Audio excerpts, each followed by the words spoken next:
So today marks 3 years since the start of the war in Ukraine, and French President Emmanuel Macron will be at the White House today, where he's expected to urge President Trump to do more for Ukraine in those peace talks. And now Ukrainian President Zelensky is even offering to step down if it will secure peace in NATO membership for his country.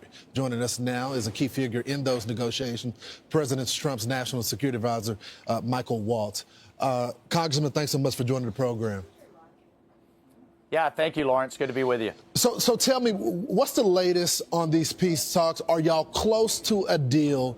I know Secretary Rubio said that, you guys had a deal that was going to go to the parliament, but then Zelensky said something different to the public. So have you guys reached some sort of deal right now? Yeah, listen, the negotiations are literally happening as we speak. We have been all hands on deck. Secretary Bessent, our Treasury Secretary, has been leading the charge. And frustrations are high, frankly. The United States has stepped forward for Ukraine in a historic and tremendous way.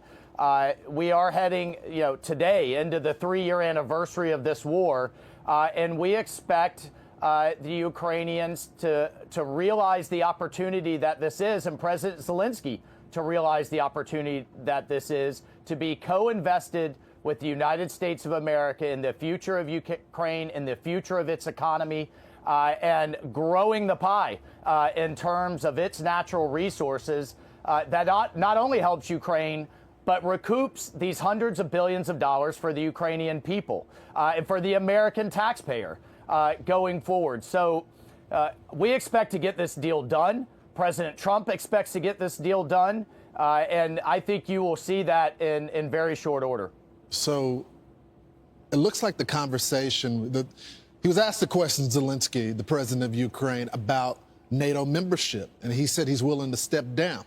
Now, the Secretary of Defense, Pete Hegseth, have said that that's not realistic. I've talked to the president. He's pretty much said the same thing in private and public. Is that back on the table? Because he was asked that question, and he said that he would be willing to step down.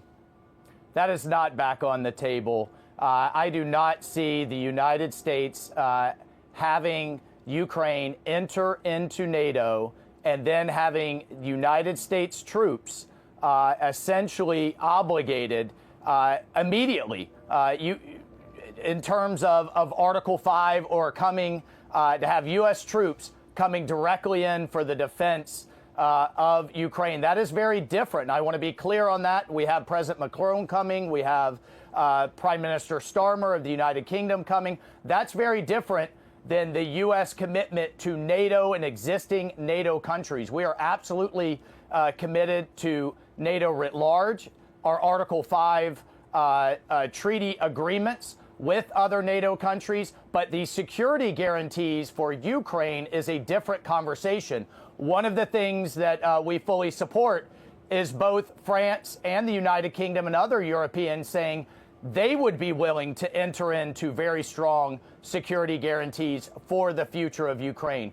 That's a different conversation. That's one that we are encouraged by because, Lawrence, we've been asking for years for Europe to step up for its own defense. And we've been asking for years for Europe to pay for its own defense, as the U.S. taxpayer has been taking an unfair burden into for decades now.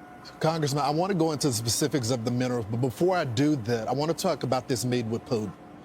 I guess my question is there a meeting on the calendar? I know you had previously said that the meeting will happen once there is something to actually discuss, that you guys have talked about a deal. So is there something on the calendar for the president to meet with Putin in person?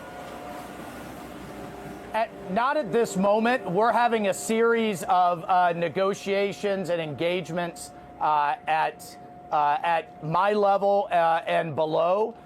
We are having a back and forth on kind of what things would look like going forward, not only to get us to a ceasefire in Ukraine, but what a broader U.S.-Russia relationship would look like going forward. An important first step is Secretary Rubio and his counterpart Lavrov and getting our embassies back functioning again. It's very difficult, Lawrence, to move the relationship forward if we don't have functioning embassies. This is the president talking about the mineral deal. Let's play a little bit of it. We're going to get our money back because it's not fair. It's just not fair. And we will see. But I think we're pretty close to a deal, and we better be close to a deal because that has been a horrible situation. So tell me, specifically, Congressman, what does a mineral deal look like? Does that mean that America, by extension, if we get these minerals, that we're going to guard our minerals as well? Are we talking about a large portion of minerals, part of Ukraine? What does that look like? Well, look, I mean, for example, there is enough aluminum if their refineries were fully capable, if we had that outside investment for U.S. imports for an entire year.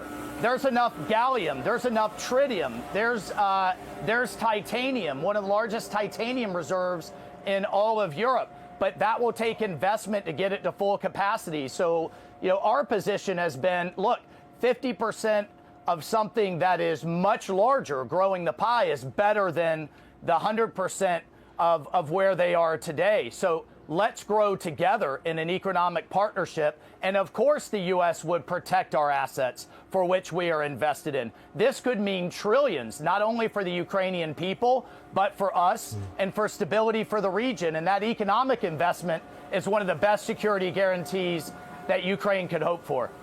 You know, Congressman, before I let you go, I got to talk about the Israel-Hamas deal. And it looks like they're asking for an extension here. Last week, something tragic happened. They sent the bodies back, 3 bodies. 2 of them were the children, but the mother was not there. They have since brought the mom back home. It doesn't look like Hamas is being an honest broker here. And I know the president has said previously, all hell is going to break loose in the Middle East. Is Hamas listening to the president